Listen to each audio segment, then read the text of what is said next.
Thank you guys for getting on. I'm going to tell you today, um, we we've started this journey. Jennifer and I did. She started a little bit before me, brought me on. Jennifer and I started this journey almost 4 years ago. And in that process, we were working with many of you. I look at Sharon Joy. You have been with us. You have been a wonderful trooper and a great advocate, and we really Thank you. appreciate Thank it. you. There's a lot of you that have been involved in this. We have many of you that are really engaging it, and I can't tell you how much we appreciate it. But one of the things we've talked about what we're doing here in America and some of the things that the reason we were here. I'm not sure that we've done a good enough job of telling you the great story that happens from the Carter Center and what they have done. And Nathan used to call them the mothership, they've had this unbelievable history of peacemaking, of democracy developing, and both in protecting lives and giving health and all kind of stuff. And so today we originally had invited Paige Alexander, who is our president and the CEO of this organization. She's an amazing woman that has an incredible experience. And she was going to come in and just really welcome you and talk with you, but she had a personal situation that she could not do this. And so we understand. So we've asked Sarah Johnson to come in and it's not fill in because Sarah has now sort of taken the mantle of doing the work here with us. I'm going to let Jennifer actually kind of give you her bona fides, but I got to tell you, Sarah is one of those type of folks you enjoy talking with. She's business, but we can talk through things, and we are working to expand this work all over the United States. We've done some good things here. We're going to talk a little bit more about Florida, but I want to let Jennifer talk about Sarah. And thank you guys for getting on. I know we'll have more that join us all along here. And as we're doing this presentation, feel free to stop at any time during the presentation to ask questions. Jennifer. Excellent. Thanks, Kurt. And happy February, everyone. It's hard to believe that we're already a month and a half, almost 2 months into 2026. A measure of a program's sustainability, the first kind of hurdle is if you can move from one leader to another successfully and keep the train on the tracks. And we have done that. And I'm really excited that Nathan passed the program off to Sarah, and that Sarah has been in this position working with us and making sure that our programs are doing the important work that they were designed to do, and that we are growing our presence across the United States. And it gives me kind of reassurance that we have been able to keep the train on the tracks through this transition. Those of you who have, I've seen Martha and others, I know that y'all have built organizations and you know what I'm talking about. And so it's pretty exciting to see the continued investment in the work that we're doing here in the United States by the Carter Center. Little information about Sarah. Sarah Johnson is a Senior Associate Director of the Carter Center's Democracy and Conflict Resolutions programs, where she manages conflict mitigation, democratic governance, and election observation programming. She focused primarily on the Middle East and Africa for more than 20 years before pivoting to US based work. She manages the Carter Center's efforts to mitigate US based political violence and polarization, supporting state based democratic resilient networks in 6 states. She also supports the center's US election programming. She is an election expert with professional experience in CSO capacity building, women's participation, and public opinion research. She holds a master's degree in foreign service from Georgetown University and a European sciences from the Humboldt and Frey Institutes in Berlin, Germany. And with that, it is my pleasure to introduce to you Sarah and welcome her to the screen. Uh, Thank you, Jennifer, and thank you, Kurt, for that really warm introduction. And it is really just a pleasure for me to be here with you guys today. I really have been looking forward to this and looking forward to meeting more of the members of the Florida Democracy Resilience Networks. I am joined here by Chris Hobbs, who is our Deputy Director of Peace Strategy and Operations within the Office of the Vice President of the Carter Center. And I'd also like to invite him to say a few words of welcome as well before we kick off here today. So, Chris, are you there and able to? I am here, Sarah. I got you. Great. Uh, Excellent, excellent. Welcome. Thank you, Sarah, Kurt, and Jennifer. It's a pleasure to be here with you and the entire team today, and also send regrets and best wishes from both Paige Alexander and Barbara Smith, our vice president and our CEO. Um, the work that is being done in Florida and by the Carter Center and your counterparts that we're working with in other states really can't express our enough of our thanks to all of you for the work you're doing. Um, it's so critically important right now in the states you're living in your communities, and across the country in terms of just setting an example for how left, right, center, different ideologies, different perspectives can come together in an environment that unfortunately has just become so polarized.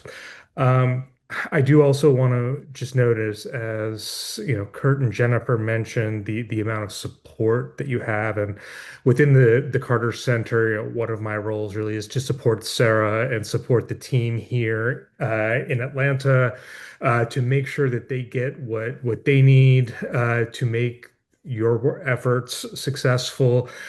It's one of the best parts of my job to be able to work with Sarah and the whole team.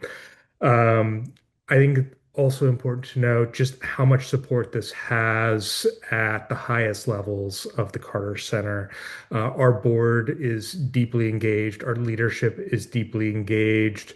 They're committed to this work, and not just committed in the short term, but committed in the long term. And I know they want to make sure that this continues and has the resources that it needs to move forward through 2026, 2028, and as long as really it's necessary and constructive. With that, Sarah, very happy. Thank you for having me, and happy to turn it back over to you to go into the program today. Well, thank you. Thank you very much. And both for your support and for your leadership and support with the board, because it really is what Chris just touched on. I can touch on later too when we talk about where this work is going. But it is we've had an unprecedented show of support from the Carter Center's board for this work, just because we see how critical it is both in the US but also for our work overseas and for the US engagement in the world. So I've talked a little bit with Kurt and Jennifer and Lisa as to what might be most useful to cover today. Just like to give you a little bit of information and background on the Carter Center itself and how it came to be working in these areas and in its engagement in the US, and where we see this work going, what sort of impact that we'd like to have, why it's important, and then where we see things over the next year or so, 2 to 3 years. So I'll start a little bit with just basic information, a little bit of basic history about the Carter Center. I'm sure most of you, all of you, are familiar with President Carter himself. He liked to say that he started the Carter Center as a mini Camp David with the intention of continuing his efforts at conflict resolution after being, quote unquote, forcibly retired by the American people from his role as president. But wanted to still continue to have a voice and do good work where he could. And when I joined the Carter Center, I joined about 18 years ago, and President Carter was still very actively engaged in the work of the center. And we spent a week together each month where he would come to Atlanta and work with the staff and and on our programming. And every day we sent him a FedEx with program materials and information and status updates, and really, he was very, very engaged in the work. And he felt throughout his life that as long as he had a voice that people listened to and that he could make a difference with in terms of helping to resolve conflicts, build peace, and wage peace, fight disease, and build hope, that he should continue to be involved. So here's just a few of the pictures over the years of his engagement. And like I said, I was very, very lucky and honored to be able to have worked with him when I first started at the center. The early years at the center were it was a smaller staff. Some of our very early projects focused on work with that were future facing. One of the programs was called Global 2000, which seems rather quaint now in 2026, but it was focused on helping African governments help support agricultural growth in Africa, increase crop yields, working with various governments who had recently received their independence, and helping them set up their governing structures in newly independent states in Africa. And also, at this time period, there was also a really strong democracy movement across Latin America. And so working across Latin America and engaging with new governments in Latin America. It evolved from his kernel of the peace work and conflict resolution work to include both peace and health. From this map, you can see sort of across the world where we have been active, and there's been engagement in almost every continent except in Antarctica, with a lot of engagement across Latin America and Africa in particular, but also in Asia and the former Soviet space. We've got two sides of the house. One is the health side of the house. This is actually the larger of the two. They do a lot of work to eradicate neglected tropical diseases. So the ones that are listed here, guinea worm is a really large program. If you've never heard of it, it's because we can be very thankful that guinea worm does not exist in the US. It is mainly now in certain countries in Africa. It is a debilitating disease, not a fatal one, but one that can be fatal to people's ability to earn a livelihood and care for their families. And it is something where if you ingest a parasite in water, usually in water sources, that eventually a little worm can come out one of your extremities and make it very difficult for you, and it's very painful and very difficult for someone to work, to do their normal activities. And this is one of our major foci, simply because we've gone from having some 3 million worms across sub-Saharan Africa to now this year being down to less than, I think it's around 10 or 15 cases in the world. And if they of this in humans, and if they can successfully eradicate it, it will be the first disease that they have eradicated without a vaccine since polio. So it really is quite a monumental effort for the center. And then a few other neglected tropical diseases, mostly in Africa, but also in Latin America as well. They've been working through health ministries and various organizations like the World Health Organization, the Gate Foundation, Sight Savers, Lions Club, and other organizations really to tackle these diseases. On the peace side of the house, we've got the democracy program, the human rights program, conflict resolution, and the rule of law programs. As I said earlier, these programs are intended to continue President Carter's legacy in the White House and beyond, with his legacy of of helping to resolve and mitigate conflict, um, and to build on his work as a president. When he was in the White House, he was the first president to explicitly tie human rights to the U.S. foreign policy and respect for human rights. And so that really is a foundational aspect of the Carter Center in working to protect what we think of in the United States as constitutional freedoms, but really the fundamental freedoms of the right to basic human security, freedom of speech, freedom of assembly, organization, association, really all of those constitutional rights that the U.S. enshrines in its Bill of Rights. We also work on the rights of women and girls specifically, and minority populations, access to information and access to justice.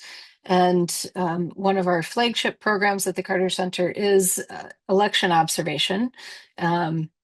Within the democracy program, we do our best to help support governments to realize a participatory democratic representative government. Democracy has, as they often say, is the least worst bad form of government, but one that we try to promote in terms of the protecting one's civil rights and human rights. The democracy program conducts the majority of our election observation missions. These are generally longer term missions that have evolved over the years. It began as a very small initiative in Panama with a total of 3 people, I think. But evolved over the years to be a much larger, more methodological approach to observing a country's full electoral process. We're generally involved in countries where they have invited us to, well, we're only involved in countries where they have invited us to observe and to help support their electoral processes. We've been active in 128 elections in over 40 countries over the years since that first mission in Panama in 1989. And those missions have generally, flipping through some of the slides quickly here to just give you catch up with what I'm trying to say. It's an operation where we deploy an expert team of technical experts, or a team of technical experts that we call a core team, and observers who then follow the implementation. They look at the legal framework of an election and then its application of those national laws and regulations in the actual conduct of an election. So to look really at the laws that a country has set out and the international principles that a country has committed itself to, and then how that actually plays out in the implementation of the election. And then afterwards to be sharing our findings, which are generally factual information as to what we saw during the process, but then also recommendations that they could consider for future processes and how to improve future processes and maintain a very inclusive, participatory, and credible election process. Sarah, can I just ask a question here real quick? And I want to encourage anyone, if you have a question, just go ahead and raise your hand and we'll make sure we can get you to ask this. But these nations that you're talking to, these folks that you're working with, what form of government or lack of government are they coming from? Is it monarchies? Is it tribal? I mean, because this concept of democracy, when they've been under such oppression type of things, probably got to be very foreign. So what kind of governmental format were they coming from? Yeah, that's an excellent question. And it does vary from government to government. Most of our work is focused in countries that are either going through some type of political transition, or they're emerging themselves from some sort of conflict, a civil war, or a regional conflict, or for example, the Carter Center did a lot of work across the Middle East and North Africa after the Arab Spring, where there were several revolutions in different countries where they essentially had overthrown the people themselves had overthrown an authoritarian government in order to restart and have a more democratic government. In some countries, it's been where they're emerging from civil war. We were very engaged in Liberia, for example, where there was a long civil war, and then trying to help them both from the conflict resolution program and the democracy program, trying to emerge from that conflict in a way that was constructive moving forward, and allowing parties across the political spectrum that may have been, in some countries, parties are ideologically focused. Some countries have parties that are more ethnically focused, but really to try and encourage and support a broad-based participatory government in which people from different ethnicities, different clans, different backgrounds could all equally participate, and that an election really does represent the will of the people of the country. So it can vary from country to country, but we try and focus we're a small organization at the end of the day. We can't be active everywhere, but we try and focus in on countries that are really undergoing a pivotal moment in their history, politically, and they're looking for external support in order to help them do that. Very good. On the conflict resolution side, we've continued the very good work of President Carter from Camp David and the peace accord between Israel and Egypt to try and prevent, mitigate, and resolve conflicts and build peace around the world by strengthening both grassroots, locally led actors and networks, but also working at a higher level to try and do shuttle diplomacy between different groups.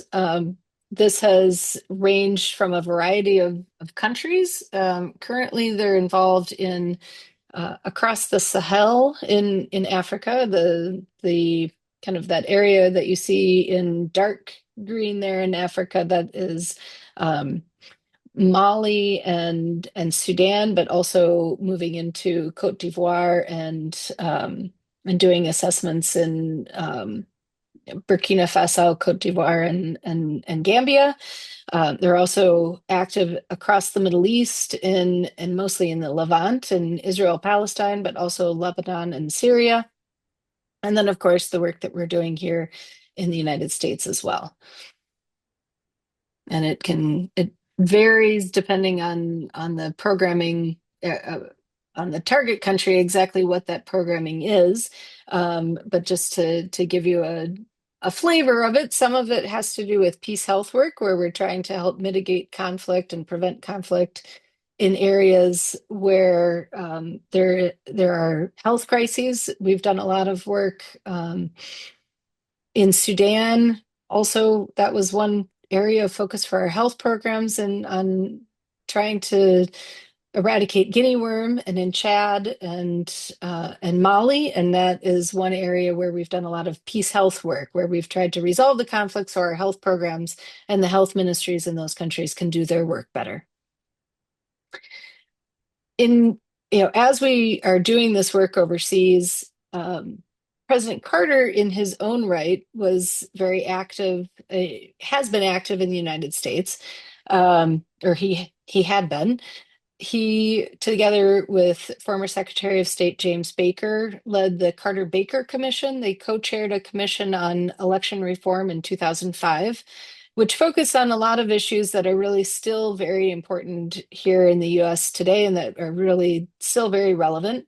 The report and the commission focused on voter participation, mail-in voting, questions around voter IDs, technology in elections, and really what opportunities existed for reform in our country around around the elections. And I know you and that Floridians are very well acquainted with this problem, and and concerns, and have done a lot of work on election reform, particularly since the 2000 election. But these are still questions that bedevil us across the country today. And the Carter Center is also continuing to work with the Baker Institute on issues around election reform. So building on President Carter's work in 2005 with Carter-Baker Commission, and then also the very good work that the Carter Center has done overseas in its democracy and conflict resolution program, we really started seeing a very critical need in the United States for our efforts. And a lot of us internally at the center said, we're doing all this work overseas in support of citizens of other countries, but there really is starting to be we're seeing a very critical need here at home too. And of those, from the conflict resolution side, we were seeing just a huge increase in polarization, driven by many external factors that many of you are probably familiar with. There's changing demographics in the United States. With the rise of social media, we have much more closed media ecosystems where we're kind of separated in our bubbles of news, and where those we're almost hearing different news narratives as to what's actually happening. There's rising income inequality, which is driving perceptions and resentment of others, and with unemployment and poor economy, with the economic factors in the U.S. that can, as it changes, that can also impact this polarization. We're seeing also a declining trust in democratic institutions, and even to the point where people are moving to more politically homogeneous communities, where if they don't feel comfortable where they are, they're moving to different places. And we see this also even within Congress, and that the redistricting process has led to many congressional districts that are less competitive, more staunchly held by either the Democrats or the Republicans, and sort of less of a requirement for officials who are running for office to really try to tack towards the middle in their campaigns, because their districts are relatively safe. So the district is actually decided during the primary, which then ends up being more of a intra-party competition rather than a competition between Republicans and Democrats, which then also has impacts for how it is, who gets elected in those districts as well. From that, and that's happening on both the Republican and the Democratic side. Within this partisan divide, we're seeing stronger partisan differences and an increase in polarization, to the point where political identity has become a much stronger driver in how people view others in everyday social situations. So whereas race, religion, socioeconomic class, education might have played a greater factor earlier, we're seeing more that politics is now driving that a lot, and in a not very good way, and that partisan divide really has increased the toxicity in our politics. So it's really important to just be aware of how these things are driving discussion and debate in our country. And it's having, this can give a little bit of a view of how this slide shows a little bit of view of how Republicans see Democrats and how Democrats are seeing Republicans, and just the real gap there in between it, to the point where it really does have a very psychosocial impact on our day-to-day living. It causes stress, that we're seeing more and more political violence in our country.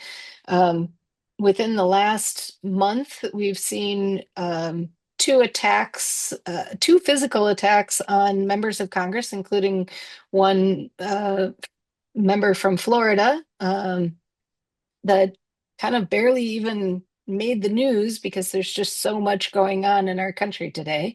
And also, just last week, someone who tried to storm the Capitol in Washington with a gun and was stopped by security at the door. But we're really seeing an uptick in political violence or politically motivated violence and identity motivated violence to the point where this really causes everyone just very personal stress and stress within your own extended families, stress talking about politics, about political divisions, and really to the point where we're asking ourselves, what is it that we can do in order to relieve some of this stress and mitigate the opportunities for political violence? Because really, at the end of the day, we all share very common values, and this is where the work of the democracy resilience networks are really very important in the sense that we all can agree on the very basic principles that politically motivated violence and any violence in our society is bad and should not be normalized. 85% of Americans consistently oppose politically motivated violence, and we have a few other stats here on our shared values and what that we expect the government and political leaders really to find common ground. So it's our part, doing our role in order to help support those efforts and try and bring around change and discussion around these issues that are really contentious, but to find a way to disagree better. We can disagree and we will disagree on many things, but finding a way where we can talk about our differences and differences of opinion in a way that is constructive and that helps lead us to better understanding as opposed to conflict.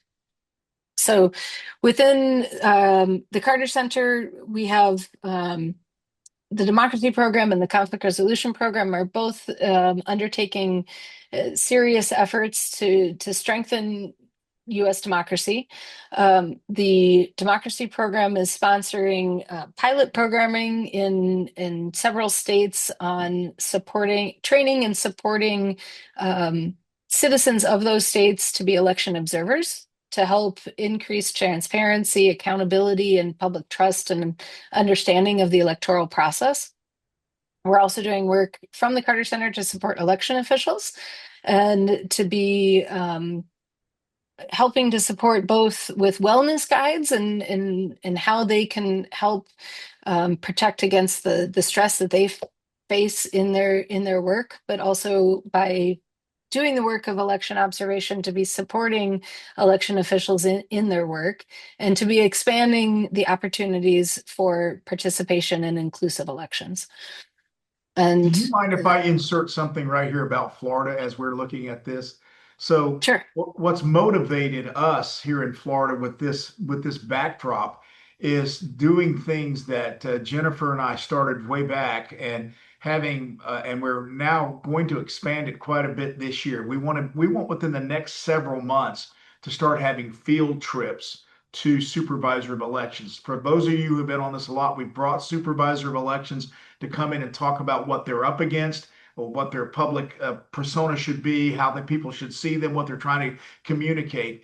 But we had some very effective and I thought very important conversations when we took them and did field trips. So my 850 group, which is up here, we call it Sunshine 850. We met, was it yesterday? It seemed like a month ago, but yesterday. And it was, we're going to be going and doing field trips like this to ask them, how can we support you? Because they're on the front line. And how do we recognize you to help you mitigate against some of the misinformation and in some cases serious disinformation that's put out there about the election process? Because when you start with the election process, people think your elections are not fair, they think they're being stolen, they think that they're, you hear all of that stuff. Then sometimes it allows the aberrant elements of both sides to say, well, then I should do some kind of violent act, or maybe even do a violent act to stop people from coming to vote. And so we've been having all those conversations. What can we do? And we think the best thing we can do is start having conversations with supervisor of elections here in Florida and finding out at their level what we can do to support it. And this is the idea of the Carter Center of, not only having people at the polling sites and watching things, but let's hear from our supervisors. And they say we would love to see if you could have a group of folks come and join us. We will support that kind of effort. So go ahead, Sarah. Didn't mean No, thank you. No, thank you. That was extremely helpful, and then also gave a very good overview of where we'd want to take things, and where you guys would want to take things in Florida. So you beat me to the punch a little bit, but I'm glad you did. So within conflict resolution, obviously our goal is to work with individuals and community partners to contribute to strengthening democratic norms in the U.S. and trying to help mitigate the idea that political violence becomes acceptable as a norm in the U.S. It's really troubling that we're seeing this uptick. And so our role as the Carter Center is really to help empower organizations like yours in order to help mitigate and prevent political violence, and to help build crisis response groups, training and understanding the psychosocial impact of polarization and how we can get around that in our work, and really just how to engage and increase trust in U.S. elections when that trust is warranted, when there's credible processes and we can proactively reach out to people with information about the electoral process or about community engagement that has been shown to be much more effective than talking to people, and sharing information is much more effective than trying to convince someone after the fact that something that they have heard, or misinformation or disinformation that they've heard, is inaccurate. So it's our job to be out there on the forefront, trying to really encourage understanding of the process as we move forward. And we're doing this work well, I should say that this group here, this very impressive group on the slide, before I move on, is our group of state leads from 6 different states in the U.S. where the Carter Center is currently active. You'll see a few familiar faces in that bunch. We are working in Florida, but also Georgia, North Carolina, Wisconsin, Arizona, and Michigan. And we're looking to increase those efforts as we move forward this year, and in view of the 2028 elections as well. So I think I've already covered this slide. Basically, our goal is to be active in 14 states by 2028. And we're currently exploring expansion to 2 additional states before the 2026 midterms. And then also working with our networks in order to help localize those efforts, either in existing institutions, or for them to become their own independent structures and independent organizations, and to be really doing this work in a sustainable way, so that our state leads in the various states can take what we have done together and continue on and broaden that engagement on a state level. So we are hoping to be active in 14 states by 2028, and that is the goal.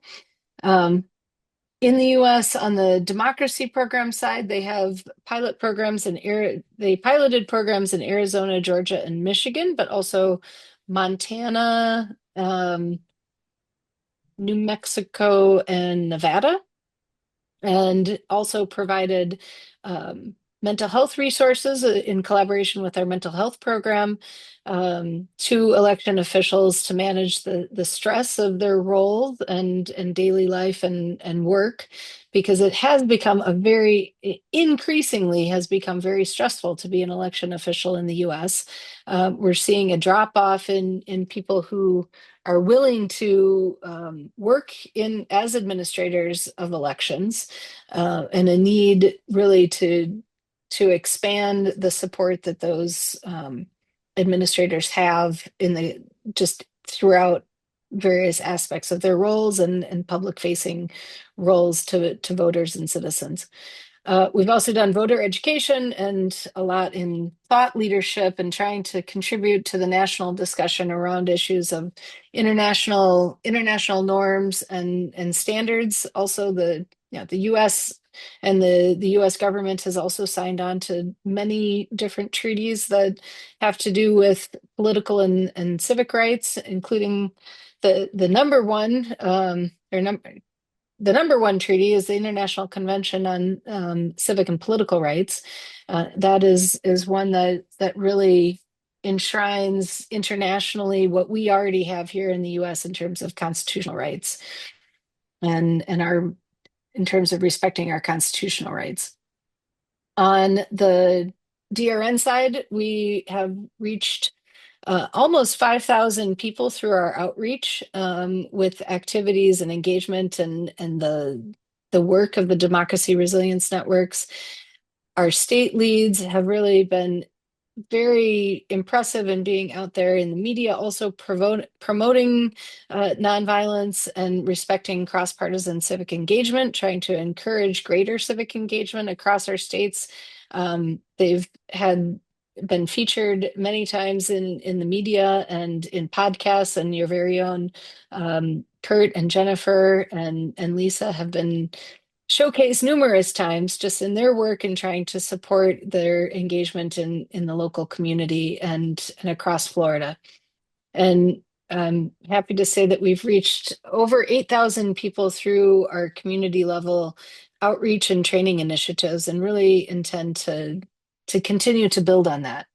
So where do we go next? Well, given the increasing uptick in political violence, we really need to treat all political violence prevention and mitigation as urgent and not an optional thing in the United States. We're focusing our efforts on local engagement and trying to bolster crisis response groups across Florida, but also in our other states, to help think through, if something does happen, who would need to be involved? Who do we engage? How can we build those connective tissues in advance so that when and if something does happen, that those connective tissues can respond very quickly and help mitigate further polarization and further violence.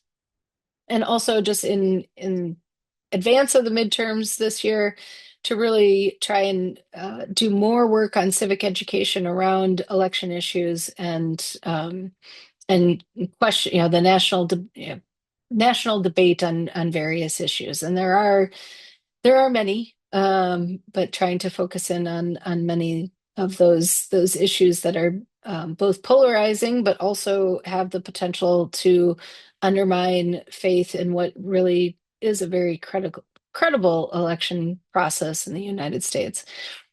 So I will close here with a quote from President Carter that is just very near and dear to our hearts in terms of adjusting to changing times while still holding on to unchanging principles. And this really underscores the work that we're doing, where we're continually faced with different challenges, and that the work and the engagement that you're doing in your communities are still every day faced with new challenges, but really trying to promote civility and promote engagement and civic engagement across the board, and just greater understanding.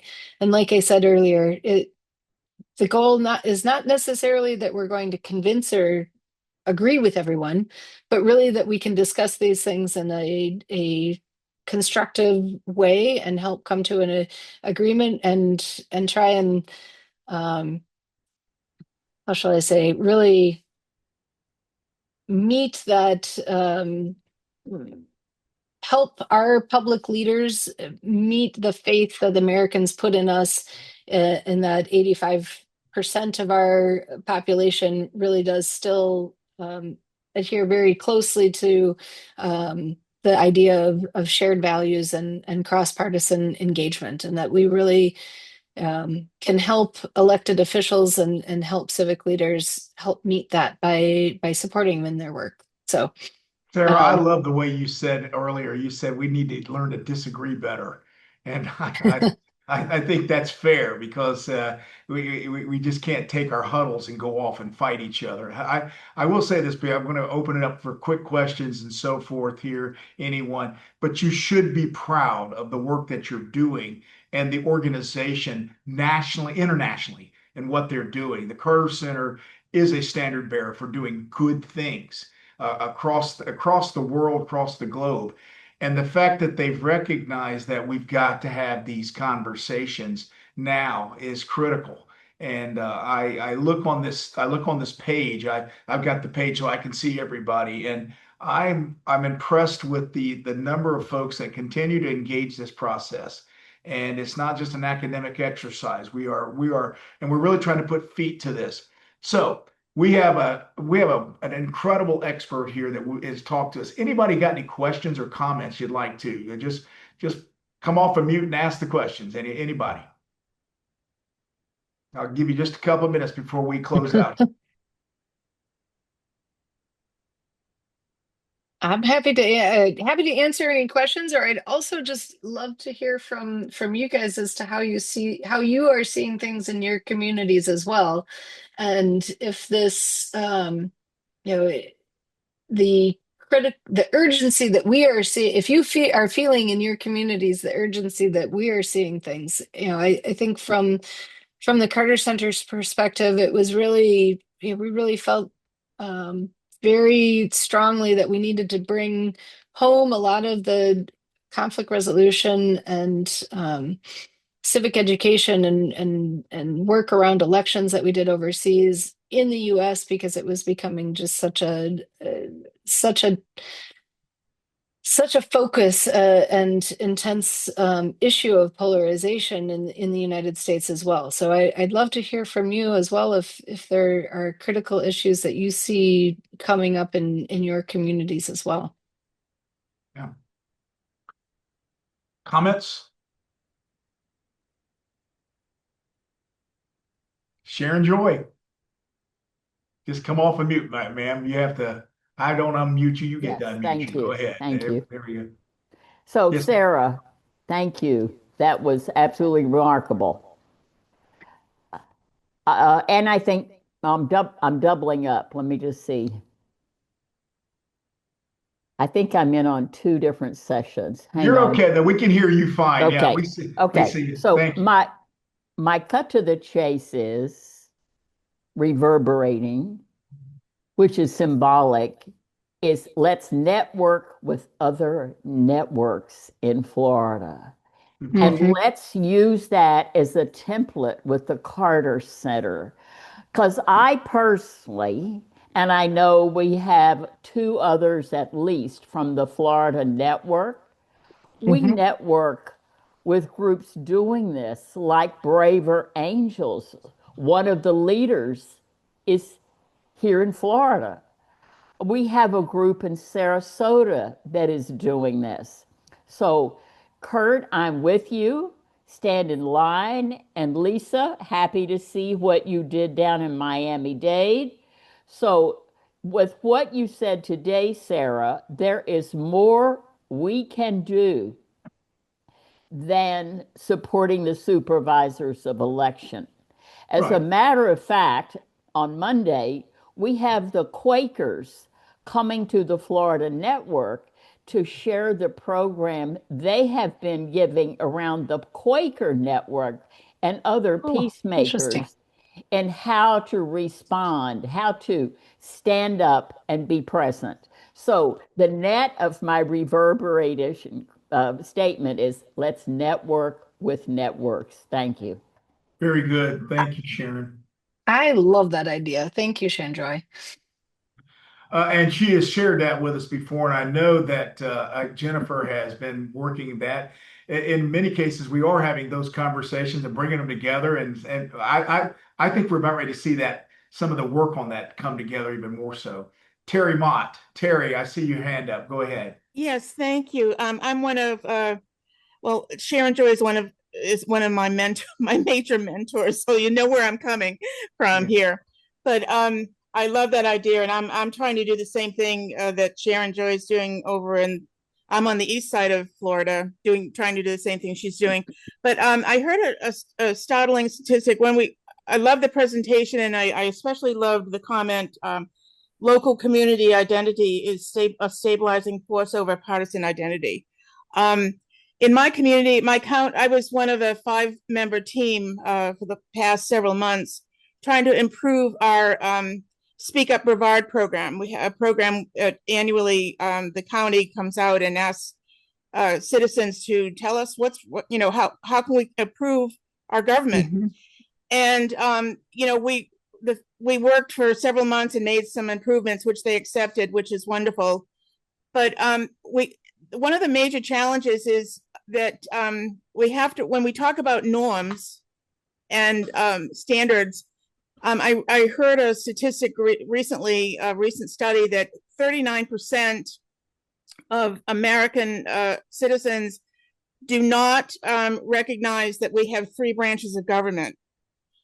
And that was just a startling statistic. And I think when we talk about, norms so freely and standards, we have to realize that a lot of people, when we stopped the civic education in the late 60s, we have so many of especially of our youth who don't understand the basics of civics 101.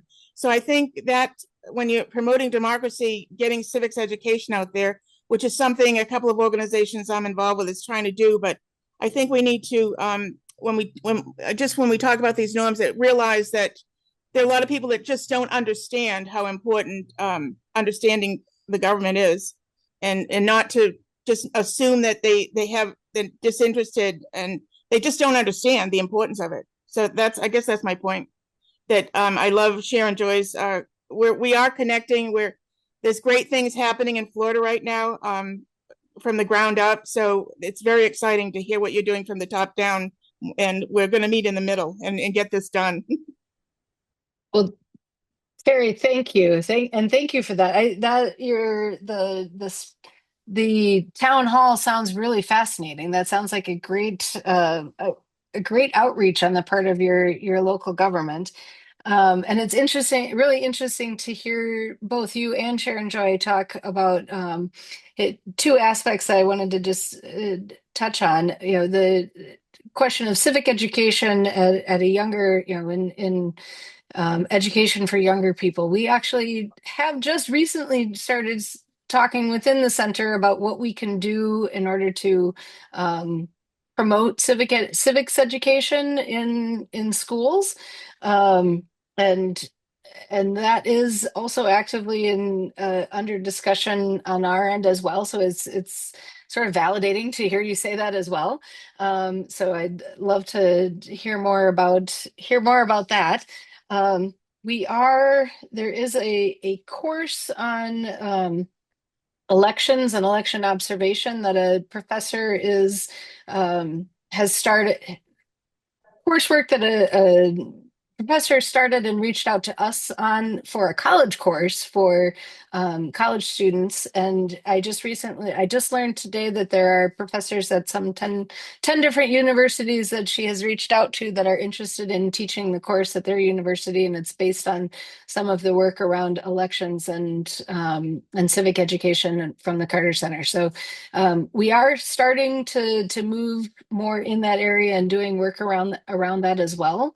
And then Sharon Joy, you mentioned also Braver Angels, and I believe one of my colleagues from the team is going to be meeting shortly with the executive director of Braver Angels, with the goal doing more work together.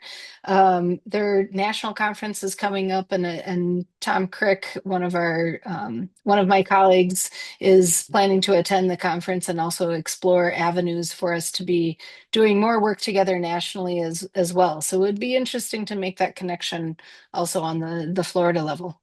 We have. Oh, great. Let me add one more. I forgot last February, we had Bob Jones on, Mhm. Florida Civic Advance. Right. And I'm much into energy efficiency. And they've been working on this for several years. I know, Terry, you and I have been involved with Bob Jones. And then again, last February, we featured.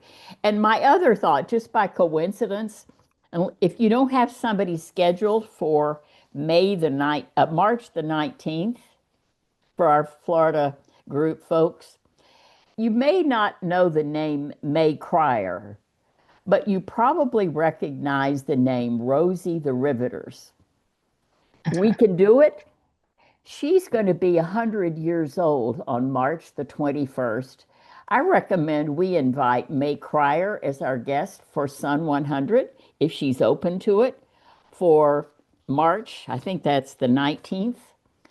We've invited her a number of times because she's a friend, and she is just a go-getter at 100 years old.